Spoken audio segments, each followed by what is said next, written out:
ಪುರಾತತ್ವ ವಸ್ತು ಸಂಗ್ರಹಾಲಯ ಮತ್ತು ಪರಂಪರೆ ಇಲಾಖೆ ವತಿಯಿಂದ ಬೆಂಗಳೂರು ಗ್ರಾಮಾಂತರ ಜಿಲ್ಲೆಯಲ್ಲಿ ದೊಡ್ಡಬಳ್ಳಾಪುರ ತಾಲೂಕಿನ ರಾಜಘಟ್ಟ ಗ್ರಾಮದಲ್ಲಿ ಏನು ಉತ್ಖನನ ನಡೆಸಿದ್ದೇವೆ, ಉತ್ಖನನದ ಒಂದು ಸೈಟಲ್ಲಿ ನಾವು ನಿಂತಿದ್ದೇವೆ. ಇವತ್ತು ಮಹಾಬೋಧಿ ಸೊಸೈಟಿ ಸಂಸ್ಥೆಯವರು ಬೆಂಗಳೂರು ಗ್ರಾಮಾಂತರ ಜಿಲ್ಲಾ ಮಂತ್ರಿಗಳಿಗೆ ಮತ್ತು ಪ್ರವಾಸೋದ್ಯಮ ಸಚಿವರಿಗೆ ಮನವಿಯನ್ನು ಕೊಟ್ಟು ಇಲ್ಲಿ ಏನು ಬುದ್ಧ ಚೈತ್ಯಾಲಯ ನಮಗೆ ಉತ್ಖನನದಲ್ಲಿ ಸಿಕ್ಕಿದೆ.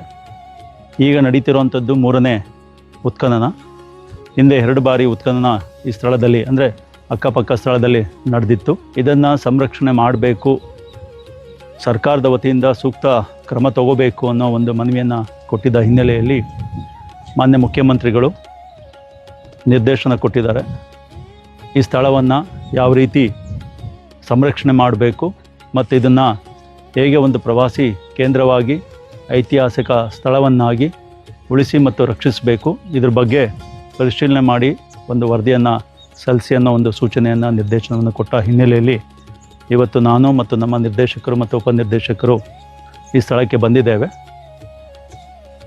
ಇದೊಂದೇ ಸ್ಥಳ ಅಲ್ಲ, ಈ ಸ್ಥಳದಲ್ಲಿ ಪಕ್ಕದಲ್ಲಿರುವಂಥ ಸ್ಥಳಗಳಲ್ಲೂ ಕೂಡ ಏನು ಬೌದ್ಧರ ನೆಲೆಗಳಿತ್ತು ಅನ್ನೋದಕ್ಕೆ ನಮಗೆ ಕುರುಹುಗಳು ಸಿಗುತ್ತೆ. ಈ ಕುರುಗಳ ಆಧಾರವಾಗಿಟ್ಕೊಂಡು ನಾವು ಈ ಸ್ಥಳವನ್ನು ಇನ್ನೂ ಹೇಗೆ ವಿಸ್ತರಿಸಬೇಕು, ಎಲ್ಲಿಯವರೆಗೆ ವಿಸ್ತರಿಸಬೇಕು ಅನ್ನೋದನ್ನು ನಮ್ಮ ಇಲಾಖೆಯ ಅಧಿಕಾರಿಗಳ ಮತ್ತು ತಜ್ಞರ ಸಲಹೆಯ ಆಧಾರದ ಮೇಲೆ ಕ್ರಮ ತಗೊಳ್ತೀವಿ. ಮುಂದಿನ ದಿನಗಳಲ್ಲಿ ಈ ಸ್ಥಳವನ್ನು ಬುದ್ಧರ ನೆಲೆ ನಮ್ಮ ಕರ್ನಾಟಕ ರಾಜ್ಯದಲ್ಲಿ ಶಾತವಾಹನರ ಕಾಲದಲ್ಲೇ ಇಲ್ಲಿ ಇತ್ತು ಅನ್ನೋದಕ್ಕೆ ಈ ಕುರುಗಳು ನಮಗೆ ಕಾಣಸಿಗುತ್ತೆ.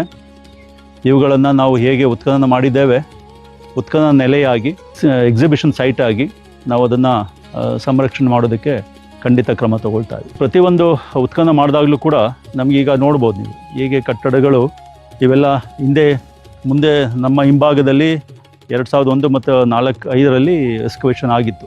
ಅಲ್ಲಿ ಚೈತ್ಯಾಲಯಗಳ ಕುರುಹುಗಳು ಸಿಕ್ಕಿತ್ತು. ಆ ಚೈತ್ಯಾಲಯದ ಎಕ್ಸ್ಟೆನ್ಷನ್ ಭಾಗ ಇದು.